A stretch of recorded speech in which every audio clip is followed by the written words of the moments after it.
where last week's ended off. Last week, the disciples and Jesus had heard about the horrific death, execution, murder of John the Baptist. He had been beheaded as a birthday gift. He was, at one time, their leader. He was the one who paved the way for their ministry. He was such a part of all they did and were that they wanted to withdraw in pain, in fear perhaps. If they would do this to John, what might they do to us? And in grief, they wanted to go away. And so they left town and went out to the wilderness, but they were followed by the crowds. And in trying to get away from the crowds, they took a boat out. But even that didn't stop the crowds from following them along the shoreline as they progressed. And wanting nothing more than just rest, Jesus turned to the disciples and said, "We gotta go. We gotta go back." And so they pulled to the shore and they ministered to those in need. And Jesus healed and taught and healed and spoke and laid hands on people until evening. And the disciples, tired, bone-tired, grieving, went to Jesus and said, "Let us send them to get dinner. Let's send them away." And Jesus turned to these worn-out disciples who had done so much and said, "You feed them." We've got nothing left. Really? Okay, we've got a little bit. And Jesus took that little bit and turned it in through their work to so much. Finally, everyone was fed, and it was night, and it was dark. And Jesus said, "You guys go on across, and I'll meet you." And so finally, they got into the boat and started rowing. No sooner had they gotten out to the middle of the lake than a storm came up. Holy moly, will it never end? Troubles just seem to keep coming. And now we're going to sink. And so struggling to keep the boat afloat in this storm, they looked out in the wind and the rain and the waves, and something was coming at them. Well, they weren't in Ireland, so it wasn't Loch Ness Monster, but it was something, and they were afraid. And Jesus, knowing them and sensing them and being connected with them, shouted out, "It's just me, guys, relax, I'm coming to you." And we know Peter, if it's really you, call me, and I'll come out to you. I can imagine Jesus saying, "Oh, this guy, come on out, Peter, come on out." And Peter, without hesitation, started walking across the water to Jesus. Whoa! And in that moment where he goes, "Whoa, look what I'm doing," he said, "Holy moly, what am I doing?" And he had the realization, I am in the storm. I am in the water. And he lost focus. And he started to sink. "Jesus, help me." "Come on, I'm right here. Give me your hand. You pitiful, sad soul, you." And he took him up, and they got in the boat. Everyone breathed a sigh of relief, breathed in the Spirit, and the storm ended. We are in storms constantly, and they batter us, and they batter us. And we look around us for relief, when truly the source that can lift us above the storm so that we can see the solution is always right there, saying, "Come on, take my hand, you poor, pitiful people. I've got you. Just keep your eyes on me and have faith." Hear the words that Matthew writes. Peter answered Jesus, "Lord, if it's you, you on the water." Jesus said, "Come." So Peter got out of the boat and started walking out on the water and came towards Jesus. But when he noticed the strong wind, he became frightened, and beginning to sink, he cried out, "Lord, save me!" Jesus immediately reached out his hand and caught Peter, saying to him, "You have little faith. Why did you doubt?" May the Lord open our hearts and minds to hear the word. Our second reading this morning is from the epistles, 2 Timothy, the beginning. And it's written, "I am grateful to God, whom I worship with a clear conscience, as my ancestors did, when I remember you constantly in my prayers night and day.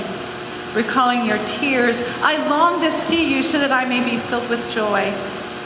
I am reminded of your sincere faith, a faith that lived first in your grandmother Lois and in your mother Eunice, and now I am sure lives in you. For this reason, I remind you to rekindle the gift of God that is within you through the laying on of my hands. For God did not give us a spirit of cowardice, but rather a spirit of power and of love and of self-discipline." This is the word of God for the people of God.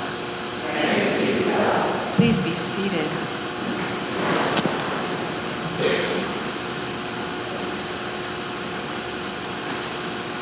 The writer, we'll call him Paul, was writing to Timothy, one of the followers.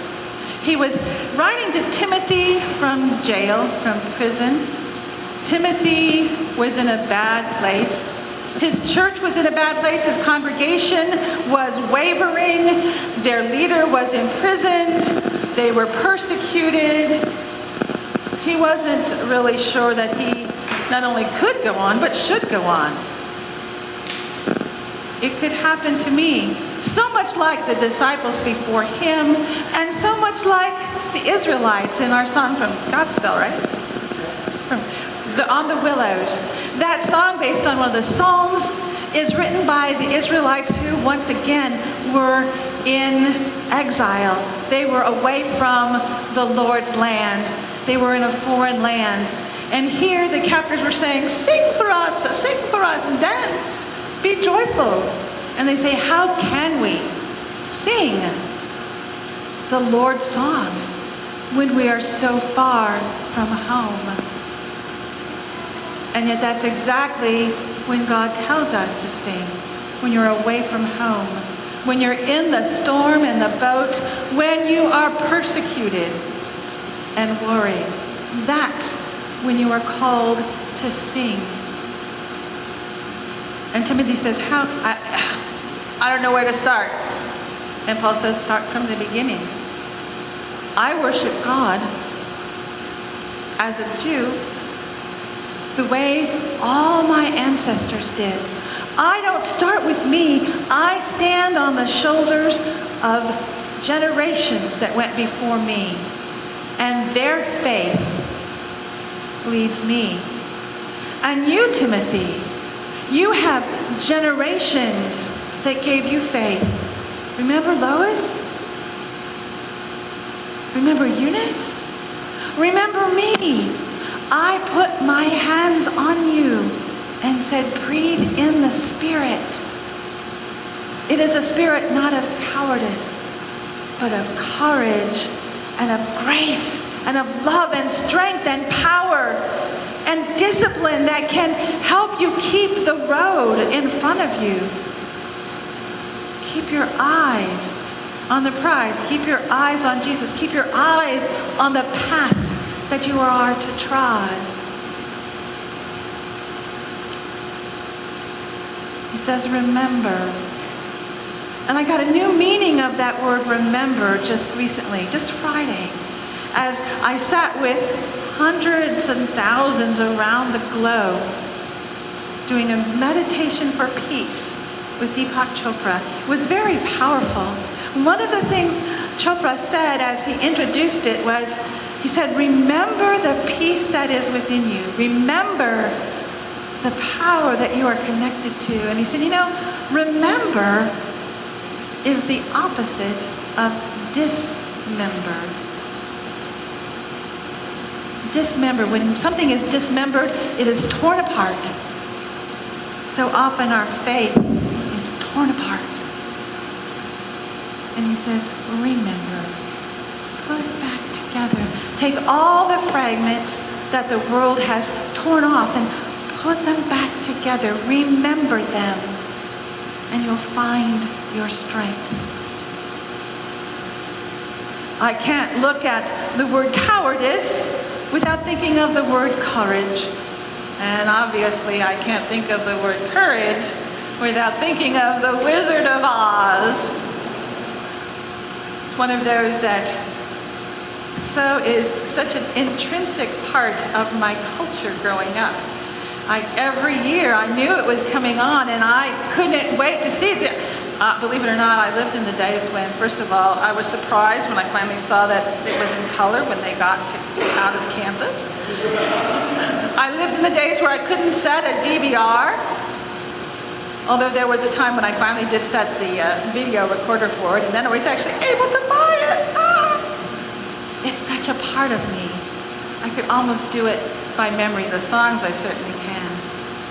And in this, we have 4 characters, all wanting that which they didn't have. But what they discover at the end of the journey is that they had it all along. They had what they were seeking all along. Now the lion, and I can't remember all the songs, but he says, what makes the Hottentot so hot? What do they got that I ain't got? And the other 3 say, courage. But then he gets in front of the wizard. And the wizard said, you seem to think that because you run away from danger, you don't have courage. And he says, courage is not the absence of fear, but the acquired ability to move beyond it anyway. Courage is not having the strength to go on.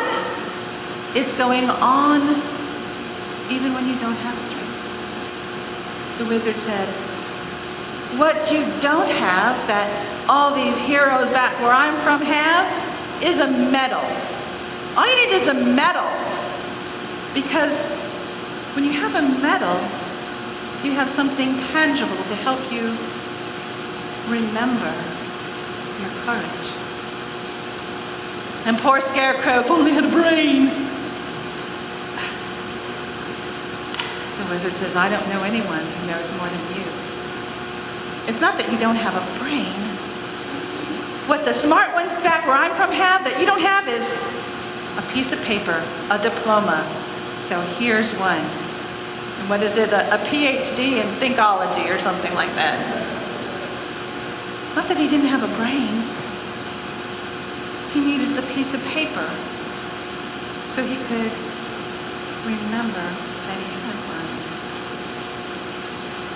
And Tin Man, I need a heart so I can feel. Tin Man, you're the one who cries. You have such a heart. What you don't have is a testimonial. Something that reminds you that you have a heart. And he gives him that ticker that will always remind him of his heart. And Dorothy comes up and, you don't have anything in that bag for me. For I want to go home. I've realized that is where I want to be. That is where my heart lies. But you can't help me get there. Because I can't. And then Glinda comes down. Oh, Dorothy. What does she say? You had the power to go home all along. You just didn't realize it. We have the power to go home all alone. What they all have that you and I and the disciples and Timothy don't have is awareness, remembrance. It's not promises that God gives us. God gives us reality. We already have all the power, all the courage to be bold disciples that we need. We just need to remember it. We need to rekindle it. Remind ourselves that what we have is already there. Paul reminded Timothy, remember, I put my hands on you. I anointed you to lead these people. And the Spirit filled you, not with cowardice, but with courage.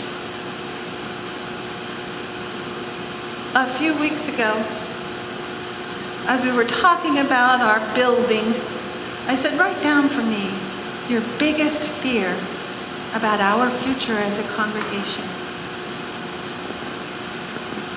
The vast majority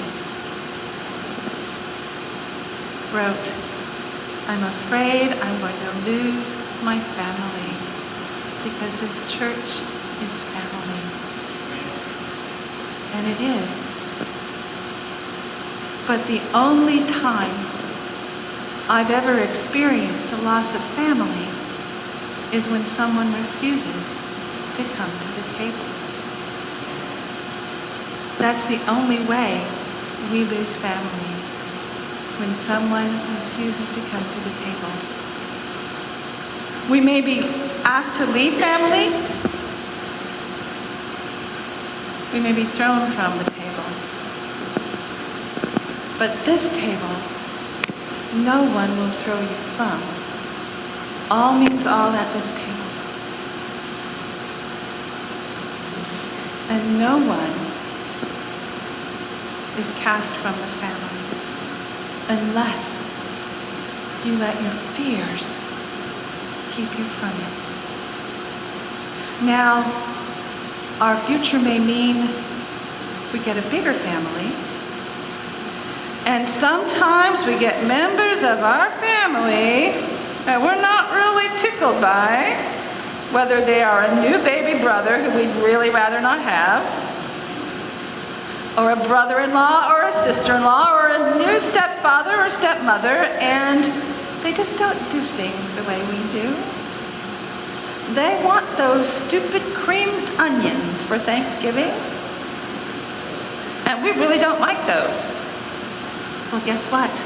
You can still bring the sweet potato pie, and you don't have to eat the onions. But you get nothing if you don't come to Thanksgiving dinner, except you're not there. We have within us all the power we need. We just need something to help us remember. Paul anointed Timothy. As you come down for communion today, there will be 2 stations for communion. I will be stationed at the middle, and I will anoint every single one who comes up here, asking the Spirit to rekindle the power of courage, the spirit of love within you as you come down. I'm not giving you the power. I'm just reminding you that it's there. As we go to prayer, may we feel not the spirit of cowardice, but the spirit of courage, of power and love and discipline that will get us up and doing the the work of the kingdom. Let us be in prayer.